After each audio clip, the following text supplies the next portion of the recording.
पीसा हो अम्मा धीरे धीरे, हरदी के गांठ हो पीसा हो अम्मा धीरे धीरे, हरदी के गांठ हो पीसा हो अम्मा धीरे धीरे।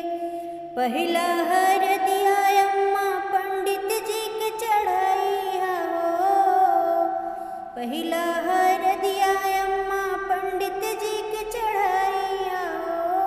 तब तू चढ़ैया अम्मा पापा जी के साथ हो पीसा हो अम्मा धीरे धीरे, हरदी के गांठ हो पीसा हो अम्मा धीरे धीरे, हरदी के गांठ हो पीसा हो अम्मा धीरे धीरे। दूसरा हरदिया पापा जी के चढ़ैया हो, दूसरा हरदिया पापा जी के चढ़ैया हो।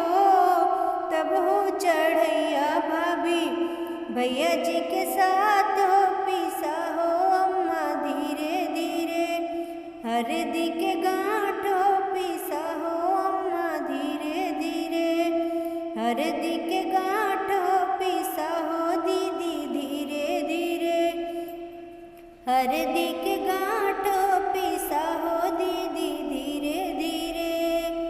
तीसरा हरदिया जीजा जी चढ़ाई है, तीसरा हरदिया जीजा जी चढ़ाई है। तब तू चढ़ायू दीदी जीजा जी के साथ हो पीसा हो अम्मा धीरे धीरे, हरदी के गांठ हो पीसा हो अम्मा धीरे धीरे, हरदी के गांठ हो पीसा हो अम्मा धीरे